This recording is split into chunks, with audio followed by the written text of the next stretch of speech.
Assalamualaikum warahmatullahi wabarakatuh. Alhamdulillahilladzi samma nafsahu bil latif. Asyhadu an la ilaha illallah wahdahu la syarikalah wa asyhadu anna Muhammadan abduhu wa rasuluh sallallahu alaihi wasallam wa ala alihi wa ashabihi amma ba'du. Alhamdulillah, pada kesempatan ini kita bisa kembali berjumpa dalam kajian Asmaul Husna. Pada sesi yang ke-31 ini akan membahas nama Allah dalam Asmaul Husna yang ke-31, yaitu Al-Latif. Al-Latif artinya Allah yang maha halus, Allah yang maha lembut. Ini adalah merupakan perbuatan Allah, bukan zat, bukan sifat, tetapi perbuatan Allah yang maha halus, maha lembut. Dalam menciptakan apa saja, Allah itu maha halus, maha lembut.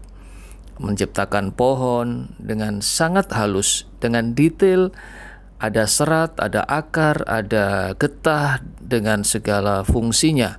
Kemudian Allah juga menciptakan manusia dengan sangat halus, dengan detail, berikut organ-organ tubuh yang ada di dalam tubuh manusia, jutaan sel-sel yang semuanya punya fungsi masing-masing. Nah, kemudian juga Allah menciptakan alam semesta ini dengan sangat halus. Dan banyak lagi ciptaan-ciptaan Allah yang semua itu diciptakan dengan lembutnya, dengan halusnya, sehingga tidak ada celah untuk dicela. Sehingga ciptaan Allah itu sempurna. Walau menurut pandangan manusia mungkin ada yang kurang atau mungkin tidak pantas, tetapi Allah ciptakan itu dengan segala kelembutannya. Saudaraku yang berbahagia, contoh lagi Allah menciptakan makhluk yang kecil, misalnya nyamuk. Ternyata nyamuk itu ada matanya, kemudian ada organ tubuh di dalamnya yang sangat kecil, dan Allah ciptakan itu dengan begitu detailnya. Itulah sangat halus ciptaan Allah Subhanahu wa ta'ala. Tidak sembarangan.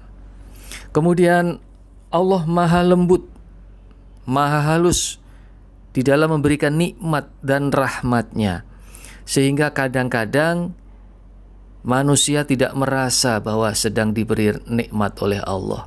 Saking lembutnya Allah memberikan nikmat itu, sehingga kadang-kadang manusia tidak merasa bahwa dia sedang disayang oleh Allah. Banyak nikmat-nikmat Allah yang diberikan kepada kita yang tanpa kita sadari, karena saking lembutnya, saking halusnya cara Allah memberikannya. Misalnya jantung kita sama sekali tidak pernah merasa memompa jantung kita, tetapi bekerja dengan sendirinya.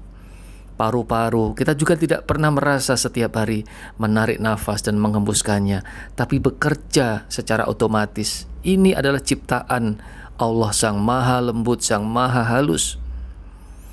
Kemudian Allah kadang memberikan ujian, memberikan cobaan, memberikan musibah, memberikan kegagalan kepada manusia.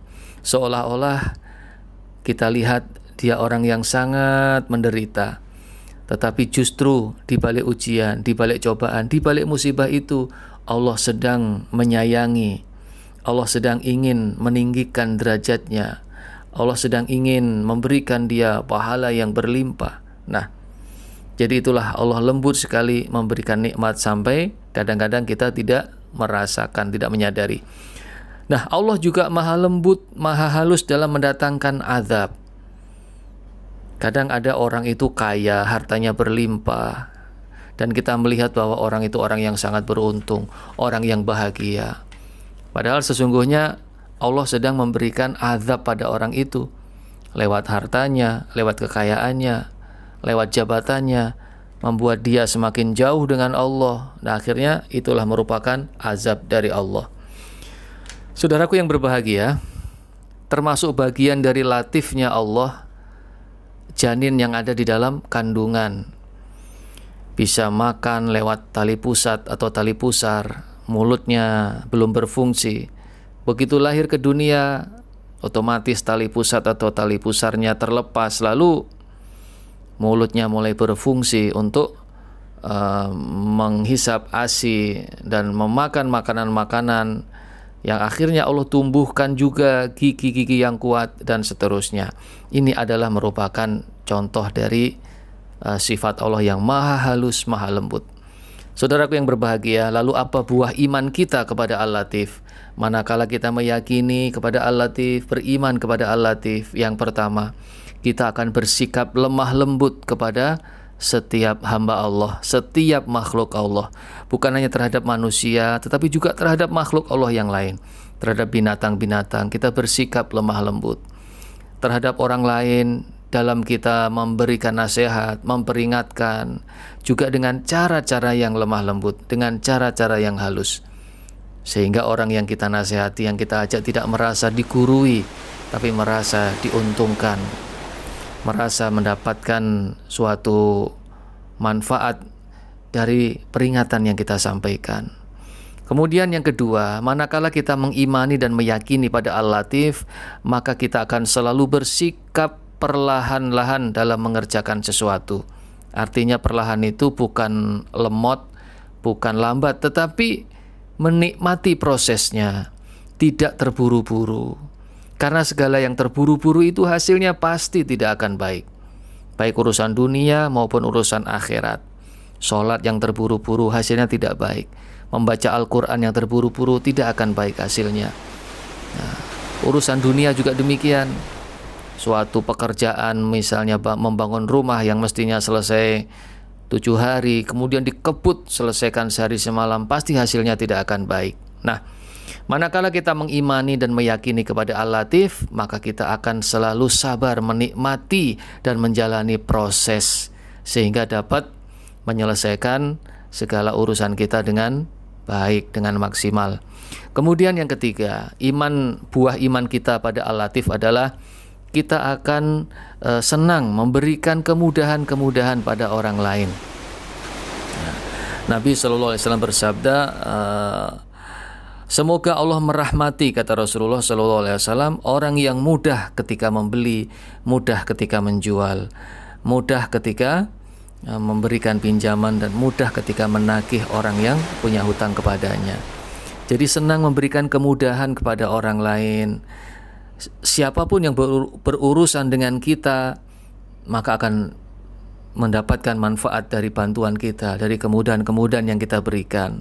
Nah, kemudian yang keempat, buah iman kita kepada Al-Latif adalah kita tidak akan mudah mencela pada makhluk-makhluk Allah, baik mencela perbuatannya, mencela fisiknya, atau mencela apa saja tidak pernah.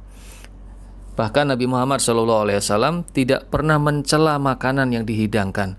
Ketika beliau suka dimakan, beliau nggak suka ditinggalkan. Tidak ada kata-kata caci maki atau celaan terhadap makanan itu. Demikian juga Nabi Muhammad SAW tidak pernah mencela kepada pelayannya. Ketika pelayannya berbuat salah atau berbuat kekeliruan, Nabi Muhammad SAW tidak pernah marah, tidak pernah mencela. Saudaraku yang berbahagia, itulah beberapa penjelasan singkat dari Al-Latif. Semoga kita diberi kekuatan oleh Allah, bisa meneladani setiap kebaikan-kebaikan yang ada di dalam Asmaul Husna dan menjadi karakter dalam kehidupan kita sehari-hari, sehingga manfaat dari Asmaul Husna ini benar-benar bisa maksimal kita rasakan. Semoga Allah meridhoi. Wassalamualaikum warahmatullahi wabarakatuh.